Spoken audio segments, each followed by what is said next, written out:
Before this video ends, one ordinary decision will destroy a billionaire's secret, and remake a struggling single dad's entire life. If you believe kindness still matters in a world obsessed with money, hit subscribe now, because this story will stay with you long after the screen goes dark. The night shift always felt heavier when the rain wouldn't stop, as if the sky itself was pressing down on the city, leaking its grief through flickering streetlights and the cracked windows of St.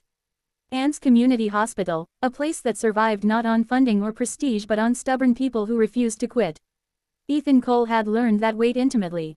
At 34, he moved through the emergency ward with the quiet efficiency of someone who had no room left for drama in his life, because every ounce of energy he had was already spent elsewhere, on patients who couldn't afford private care, on understaffed nights where one nurse did the work of three, and most of all on a 7-year-old boy named Noah who waited for him every morning with mismatched socks and questions about why his mom only existed in pictures now.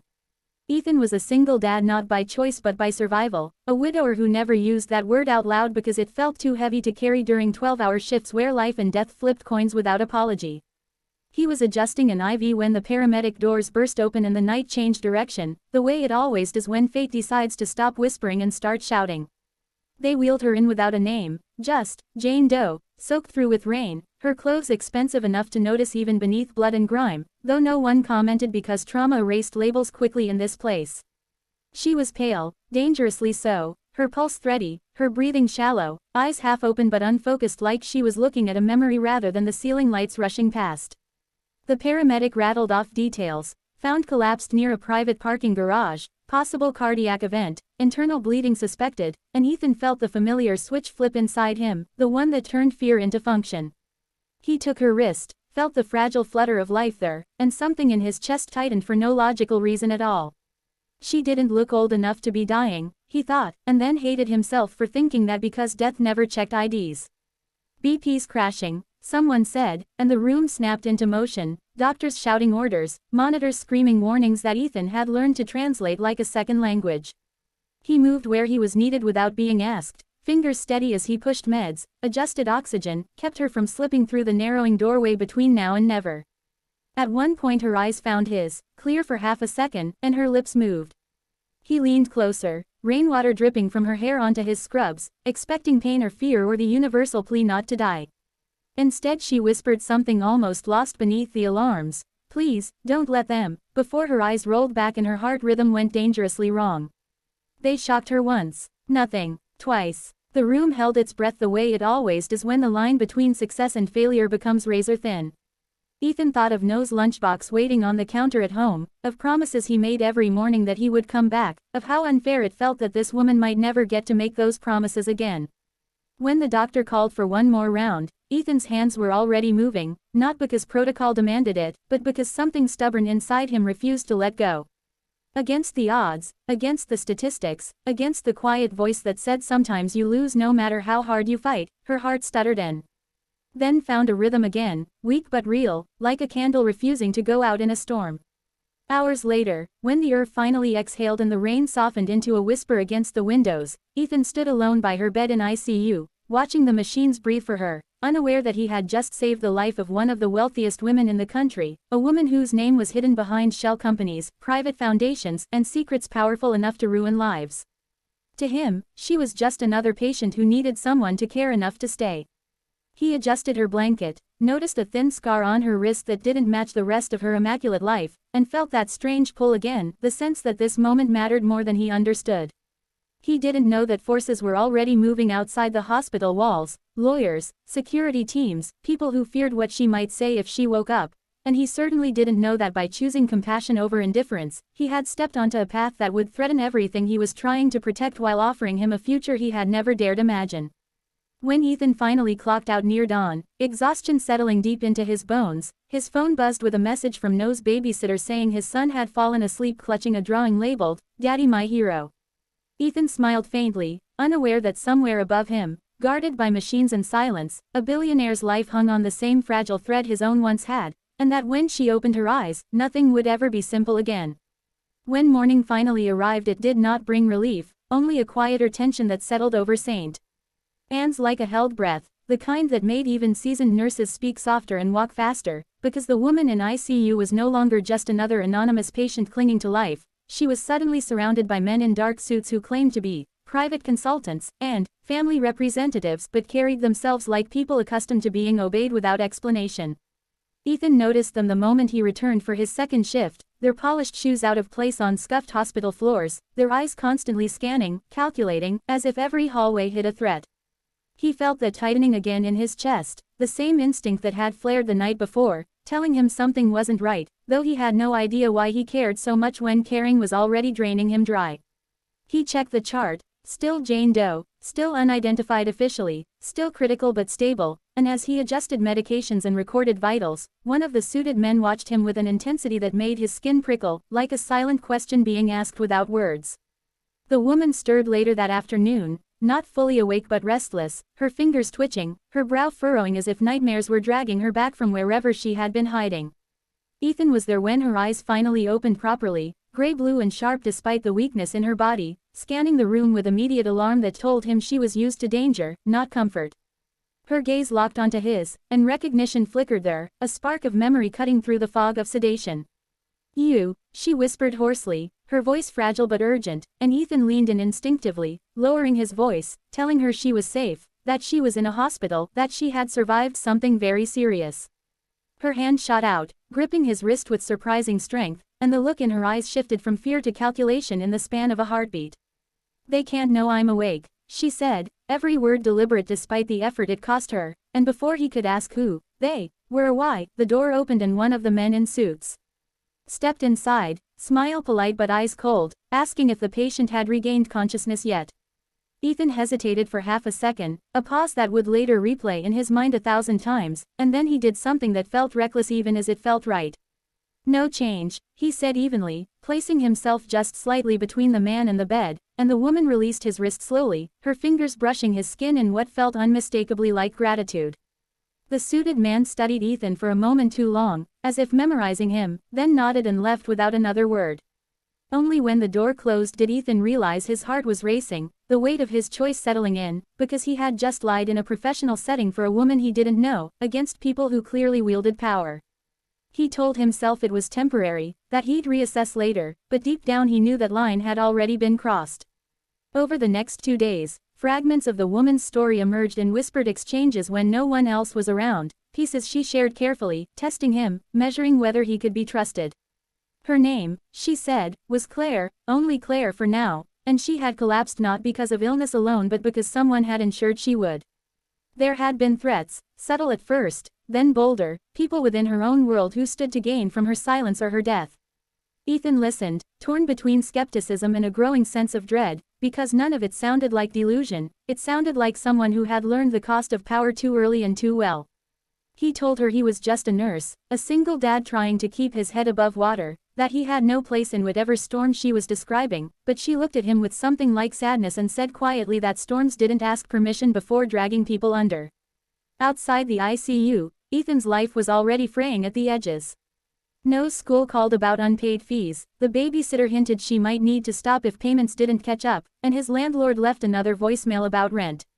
The exhaustion he carried turned heavy and sharp, and more than once he wondered if he had made a terrible mistake getting involved, if he should alert administration, hand everything over, retreat back into the narrow, manageable world of vital signs and medication schedules. But then he would see the bruises on Claire's arms that hadn't come from her collapse, the faint tremor in her hands when footsteps lingered outside the door, and he couldn't ignore the echo of his own past, of the night he lost his wife because help hadn't come fast enough, because systems failed and no one bent the rules for them.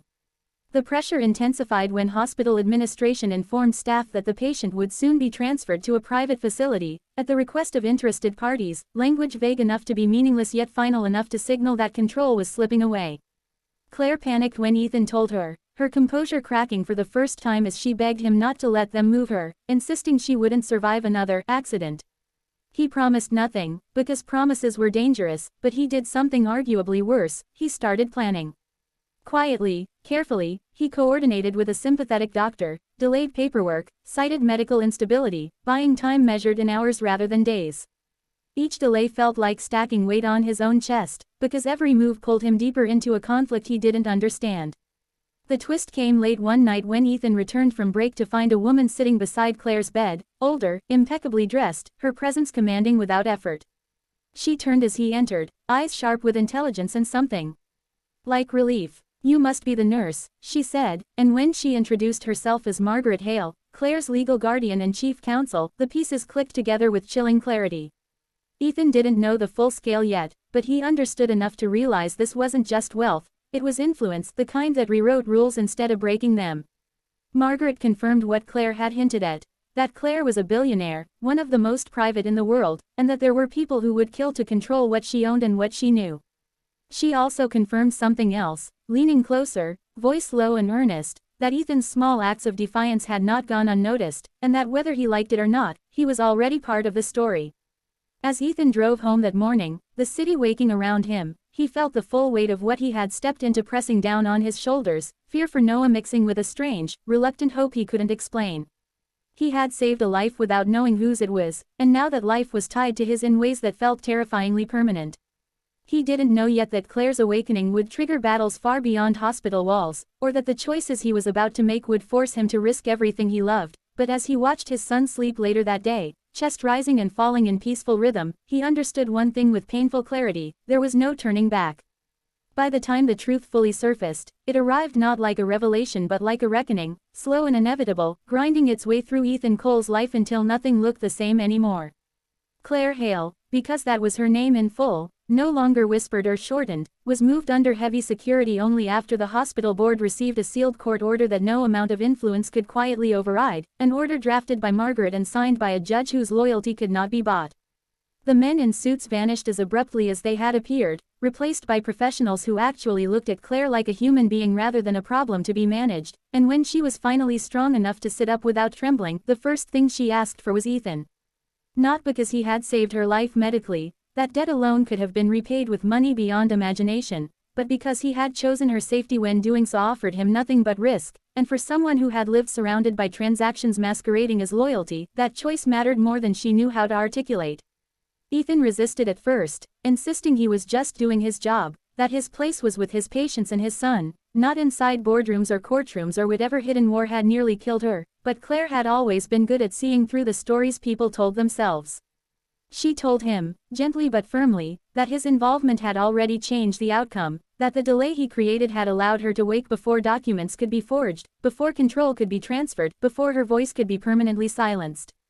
What she didn't say outright, but what hung between them in the quiet moments, was that she trusted him more than anyone else in the room, and that frightened him almost as much as it humbled him. The fallout was swift and brutal. News broke not with her name attached, but with rumors, anonymous leaks about a powerful business empire on the brink, about internal betrayal, about an attempted murder disguised as medical misfortune. Ethan watched the headlines from his small kitchen while Noah ate cereal and talked excitedly about a school science fair, the contrast so sharp it felt unreal. Investigators came and went, asking questions he answered carefully, always aware that one wrong word could ripple outward and crash down on his son's life. Margaret assured him they would protect him, that resources would be allocated, that his name would be shielded, but Ethan had learned the hard way that no amount of money could guarantee safety. What money could do, however, was expose just how fragile the systems he had trusted really were. The true twist came when Claire asked to see Noah. Ethan almost said no out of reflex, protective instincts flaring, but something in her expression stopped him, not entitlement, not expectation, but a quiet hope edged with fear. When they met, it wasn't in some sterile conference room or guarded estate, but in a small public park under careful surveillance, where Claire watched Ethan kneel to fix his son's untied shoelace and looked away quickly, blinking back tears she didn't fully understand. Later, she told him why. She had lost her parents young, inherited everything too early, learned to lead before she learned to trust, and in saving her life, Ethan had given her a glimpse of a world she'd missed. A world where love wasn't conditional, where heroism looked like packing lunches and showing up even when you were exhausted. As legal battles raged behind closed doors, Claire made decisions that stunned her advisors. She dismantled layers of secrecy, exposed names long protected by wealth, and redirected funds in ways that would permanently alter industries. One of those decisions was personal. Without fanfare or press releases, she cleared Ethan's debts, secured Noah's education, and offered Ethan a role, not as an employee or charity case, but as a partner in a foundation focused on healthcare access, one built around the principles he lived by every day. Ethan resisted again, pride and fear tangling together, But Claire met him where he was, reminding him that accepting help didn't erase who he was, it honored it. The moment that changed everything came quietly, on a night much like the one they had first met, rain tapping softly against glass as Claire stood in Ethan's modest living room, no guards in sight, just two people carrying scars they hadn't chosen. She thanked him, finally and fully, not for saving her life, but for reminding her why it was worth fighting for. Ethan didn't have a speech prepared, no dramatic declaration, just an honest admission that he had been afraid every step of the way and that he would do it all again because that's who he was. The connection between them wasn't a fairy tale, not built on rescue or wealth, but on shared survival and a respect that ran deep and steady. In the months that followed, life didn't become perfect, but it became larger. Ethan still wore scrubs, still worked shifts, but now he had support instead of constant panic, and Noah grew up understanding that kindness could ripple outward in ways you might never see coming. Claire reclaimed her name publicly, not as a symbol of untouchable power, but as a woman who had almost lost everything and chose transparency over fear. When asked in an interview what had saved her, she didn't mention medicine or money. She said a single dad nurse made a choice on a rainy night, and that choice changed her life forever.